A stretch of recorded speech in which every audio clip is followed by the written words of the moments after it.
This episode of Sessler Something is brought to you by Dystopic Futures. Because what fun is clean air and functioning government? Hello there, everyone. I'm back from Vegas. CES. I'm not sick. Or so I think. I have consumption. Something very exciting has happened this week. I put up my first review that I produced. I also reviewed the game, but I also helped put together the 7.5, maybe 8-minute extravaganza that is my DMC Devil May Cry review. If you haven't seen it, go see it. This entire video will probably be more interesting to you after you've seen the review. But if you want to stay around, because we're talking about reviews and what it's going to be like here at Rev 3 Games with our reviews.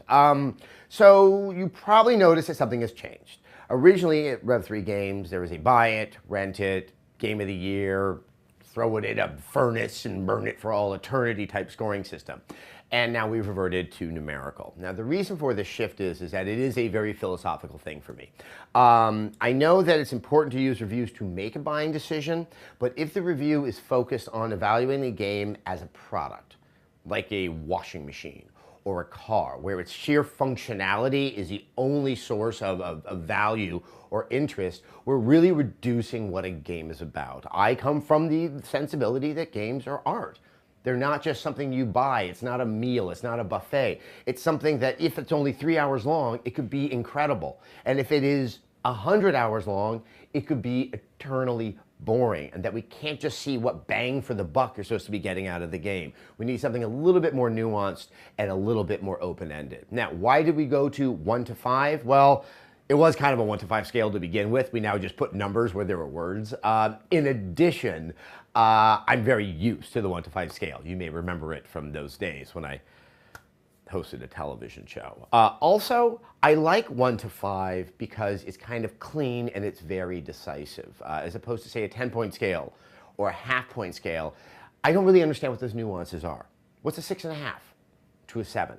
It's never really made sense, and it just seems to allow for a sort of a grouping in terms of how you value a game. I like something that's a little bit more strong, and you definitely get that out of a 1 to 5 scale. Now, I'm not going to go through what each number means because it's kind of a moving target. As games are changing, so do what the meaning of these numbers are. But I want to just kind of advise you of a couple of things. One's, we used to give these out a lot more frequently, but games just tend to be a little bit more better made. They will be infrequent. It really does imply that there's something so fundamentally broken or messed up with a game, you can't do anything about it. 5s, on the other hand, do not mean perfection. We plan to hand these out very, very infrequently, but do not think that it somehow means that there's no flaw in the game. What it does mean is that this game is doing something very special and very unique, and more so than most of the other games that are out there. That does not mean that every single mechanical aspect of it is somehow fine-tuned to absolute perfection. I have never seen that game. This is a game where the majority of the memorable moments really make it transcendental, for lack of a better word. 4s, very, very good game, but they just don't have that same soul or that heart or whatever it is. So I just want you guys to think that as we go forward and we start doing our reviews here. Now, what I'm very focused on in terms of what reviews are going to be about is conveying what the experience is like. There used to be a sentiment that how we evaluated games, once again, very product-based, was to deconstruct its various parts, its graphics, its sound, you know, how well the controls worked and all that, and that somehow once you broke it down and evaluated that, it kind of led you into how good the game was. That doesn't make as much sense if you really think about it, because when you're playing a game, you're experiencing all of those things at the same time. It's kind of this moment of gestalt, for lack of a better word.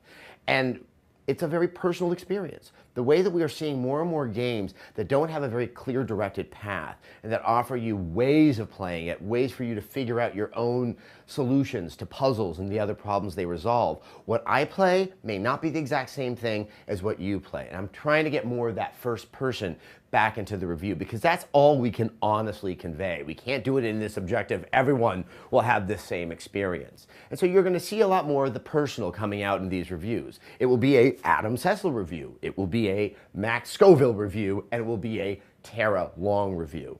I think it's probably going to open up the conversation a lot more. Hopefully it will not open up the usual bitterness and acrimony that comes when I review a game differently than you had hoped to. I'm saying it's coming from my experience, and I am more than happy for you to have yours. Obviously, it's exciting to get to do this for the first time. It was actually quite thrilling to do something I haven't done for a while, which is to sit with an editor and take pieces of gameplay and try to make it into something. And I gotta say, being able to work outside of the constraints of what television forces you to do, like a 3-minute review, and be able to do it for 7, might be incredibly thrilling. So what I'm saying is, this is fun. Come along for the ride, and let's start that commenting. So last week I invited you guys to start submitting questions. It doesn't have to pertain to what the Sessler something was about, and I would be answering them. So this is my first answer, and it comes from Brian H. vis-a-vis YouTube. My question is, do you think that people who play games like COD, military first-person shooters, would have a real-world advantage or aptitude if they were in a similar real-world experience? In other words, do you think that their skills at tactics and aiming a weapon in the game would be mirrored in the real world? Thank you very much, Brian H. I'm going to broaden this out a little bit and not make this pertain so specifically to military shooters, because this is an interesting way it flows back into the large violence in video games debate that we're having, that somehow there's this one-to-one correlation. As to what you described, does it make you better at holding and aiming a gun? No, I don't believe that. It's not the same thing. You're not dealing with the same amount of kick. You're not dealing with just the reality of the situation if you are in an armed conflict. I've seen other videos. As someone who's really good in the game doesn't exactly just go off with some AK-47 and is able to ping headshots the same way. The game is a game. Real life is real life. Now, in terms of a sense that games might teach some aptitude, now that is something I do believe in. And here's where I'm going to broaden it out from first-person shooters. Games teach you to read, and read in a visual language, and do it very, very quickly. You can see that in a platformer. You're trying to judge distances. You're trying to understand where the dangers are and how quickly you need to react to that.